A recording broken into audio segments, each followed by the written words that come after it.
Ini berawal dari viralnya video tentang penggandaan uang atau menarik uang dari satu tempat ke kotak gitu.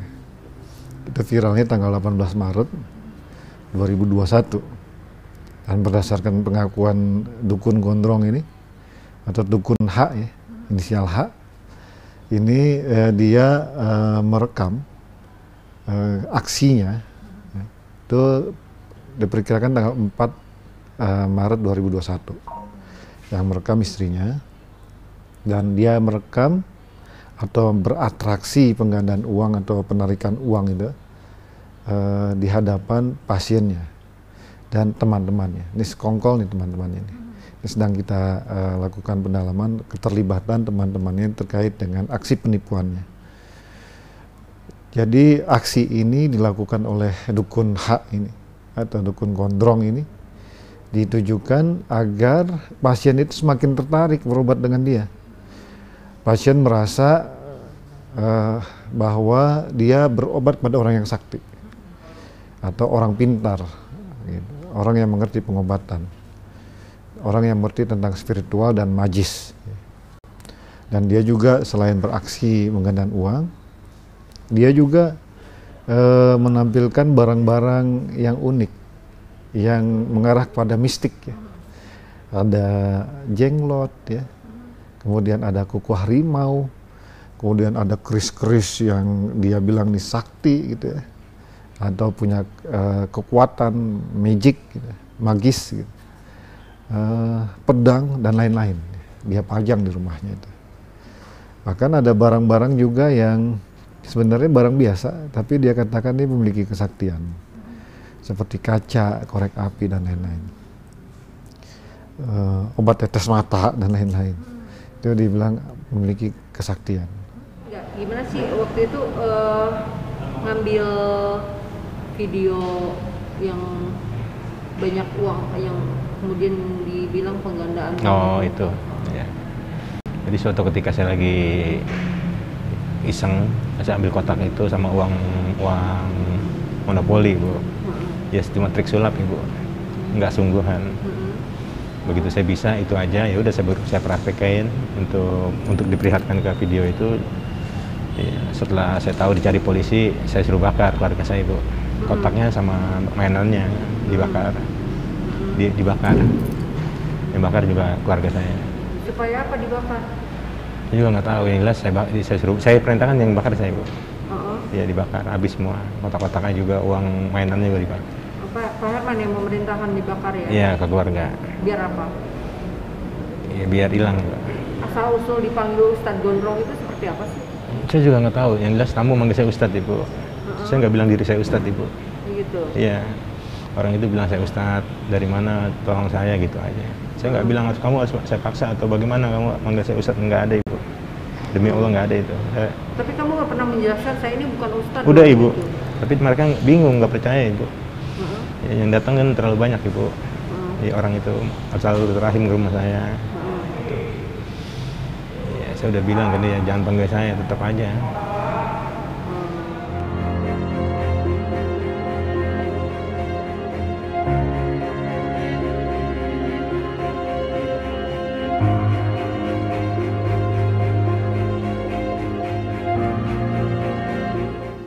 Kita cari korban-korbannya, ternyata kita dapatkan. Ada 5 korban yang sudah melapor. Dan beragam, dia merasa tertipunya. Ada yang minta diobati, ya, sakit keras. Seorang ibu, ya, seorang ibu-ibu tua lah, ya, sakit keras. Sampai dia belum bisa bangkit dari tempat tidur sampai saat ini. Ternyata diobati sama si dukun H ini. Ya, sampai sekarang nggak kunjung sembuh. Kami tanyakan apa yang kamu lakukan dalam pengobatan itu. Pak, saya hanya memberikan obat herbal, harganya 20.000 di toko A, gitu. Di suatu toko lah ya, gitu. Jadi bukan dari dia? Bukan, dia beli harganya 20.000 herbal. Saya kasih aja sama dia, sembuh syukur, nggak sembuh ya nggak tahu lah Pak, gitu kan. Pokoknya coba-coba aja dia. Kemudian ada lagi yang ingin minta pengasihan, seseorang yang ingin usahanya ya, di bidang otomotif lah, bengkel bukan otomotif, ingin laris gitu. Dikasih air minum, nah, air minum disuruh mandi, kemudian disiram-siram ke pekarangan tempat usahanya. Sampai sekarang bukannya laku, malah banyak, malah sepi, ya, sepi, merasa tertipu, ya. Dan ketika ada kasus seperti ini, ternyata yang melakukan adalah dukunnya, nah, dia melaporkan ke kita.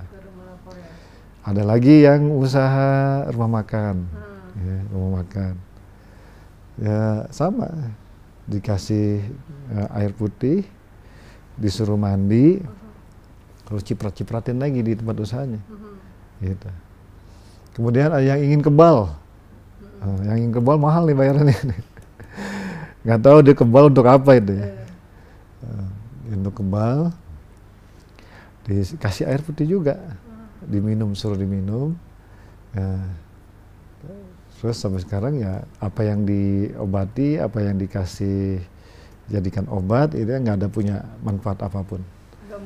Nggak ada manfaat lah, nggak berpengaruh terhadap apa yang diinginkan gitu. Nah, ya hari mereka lapor ke kami. Tapi punya ide untuk yang mempertunjukkan seolah-olah kamu punya kesaktian itu dari mana? Itu cuma ngehibur Bu, cuma trik sulap aja. Kan tujuannya untuk apa tujuannya? Untuk sulap, untuk wah nanti ini hebat ya pasien. Tapi keburu ketahuan nih Bu. Nah ide itu kamu muncul dari mana? Dari hati saya Bu, dari hati saya aja, cuma hiburan. Berarti sebenarnya Pak Herman nggak punya kesaktian apa-apa? Enggak Ibu, nggak punya apa-apa. Nggak pernah belajar apa mungkin? Enggak Ibu. Ya sholatnya nggak bisa Ibu, baca sholat, baca selawatannya nggak bisa, nggak bisa. Nah ketika pasien datang, yang kamu lakukan apa ke pasien itu? Tergantung dia Ibu, tergantung dia maunya gimana. Dia paling minta bantu Pak Ustadz, kalau dia bilang Pak Ustadz bantu saya, dagang saya lagi sepi Pak Ustadz, itu aja Ibu. Iya, usaha saya lagi ngedrop, tolong bantu doanya gitu kan, udah gitu aja. Yang kamu lakuin apa? Udah doa aja, air putih Bu. Yang kemarin di botol tuh, itu aja. Yang kemarin botol yang di sini, yang kedua aja. Botol aqua, itu aja. Kasih air udah pulang. Doanya apa? Baca Fatihah aja Bu. Udah itu aja. Gitu aja. Iya.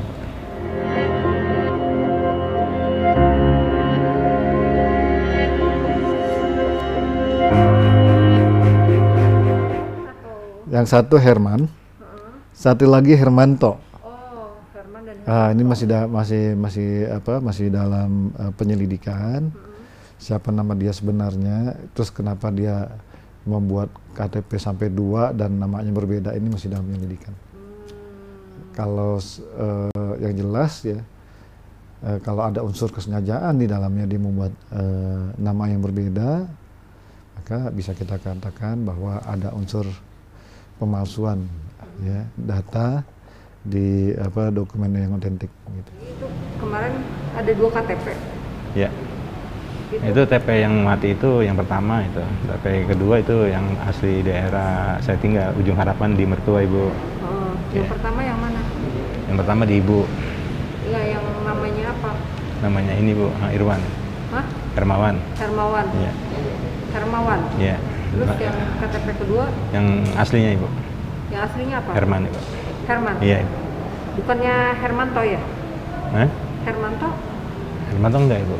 Nggak tahu. Nggak tahu, cuma ini aja Herman aja, ibu saya ngasih nama. Hermawan sama Herman. Iya. Kenapa bisa ada 2 begitu? Nggak tahu itu TP dulu itu ibu saya ngasih nama. Mungkin ada yang kesalahan teknis Ibu. Hah? Ada kesalahan, mungkin nggak tahu dari gimana, jelas nggak tahu. Saya yang jelas KTP itu udah mati, masih yang lebar itu belum itu Bu. Kalau yang baru ini asli udah ketemu, dia punya kakak keluarga saya. Ya makanya dibikin ini yang asli.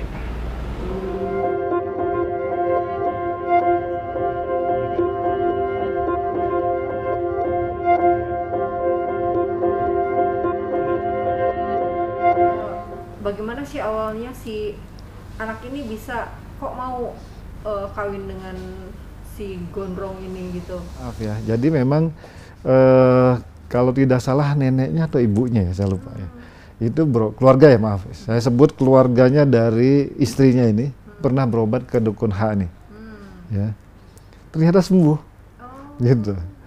Saya bilang, kenapa sembuh? Saya juga nggak tahu Pak, sembuh katanya.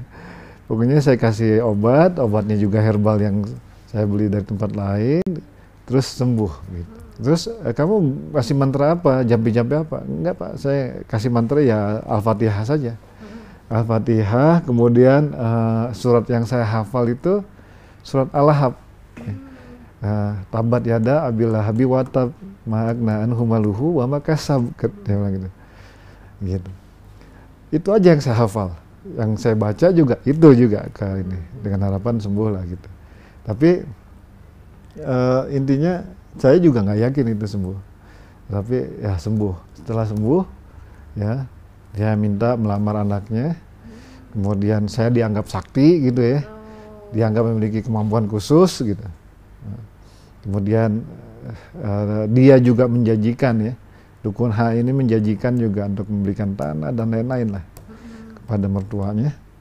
Akhirnya mertuanya ini karena takutnya, karena iming-imingnya, akhirnya merestui itu anaknya dinikahkan, menikah dengan Ustadz Haji Gondrong ini. Haji Gondrong, dukun Gondrong atau dukun H ini. Makanya setelah disembuhkan keluarga dari istrinya ini, maka dia melamar langsung istrinya saat itu. Saya suka sama suka Ibu. Dia suka, saya suka Ibu. Antara Ketemu di mana tuh? waktu masih sekolah Ibu. Waktu sekolah? Iya, enggak, beda. Oh, iya lewat depan rumah saya Ibu, jaraknya nggak jauh Ibu. Nah, dia kan umur berapa waktu itu? Lahir 2000, dia lahir 2002 Ibu. Umur 14, 15 ya? 16 Ibu. Hah? Saya nikah waktu 16 jalan ya. 16 tahun? Iya, 16 jalan, 17 waktu nikah. Awal ketemunya boleh diceritain kayak gimana sih? Ya, saya ada yang sakit keluarganya dia, saya obatin Ibu. Saya obatin, dia datang, saya dipanggil ke rumah neneknya. Saya ketemu dia suka, saya suka. 1 minggu saya kenal, 1 bulan ya minta dilamar. Gitu. Iya, sama keluarga saya. Sama sepakat. Minta dinikahkan. Gitu aja. Udah kesepakatan orang tua Ibu. Antara keluarga dan keluarga Ibu. Iya. Ya, utangnya akan saya lunasin sama rumah, tapi rumah saat ini belum punya saya Ibu. Cuma utang aja yang saya lunasin Ibu. Utangnya emang berapa? Ya hampir 50 lebih Bu. Utang ke siapa? Utang mertua ke orang. Ya, saya janji akan saya lunasi. Sudah dilunasi? Udah Ibu. Kenapa bisa menjanjikan seperti itu? Waktu Ya nggak apa-apa, saya kasihan Ibu, cuma kasihan aja. Nggak Tapi memang saat itu ada uang ya? Nggak ada Ibu, cicil Ibu. Cicil? Iya sedikit-sedikit Ibu, nggak sekaligus. Utang mertua ke siapa emang? Rentenir Ibu. Rentenir? Iya, utang-utang kampung gitu. Nggak jelas utangnya. Iya, utangnya ya nggak satu orang aja banyak. Mungkin kebutuhan ekonomi kali Ibu ya, saya juga nggak tahu Ibu. Waktu itu kan saya baru kenal gitu, tahun 2018 saya nikah.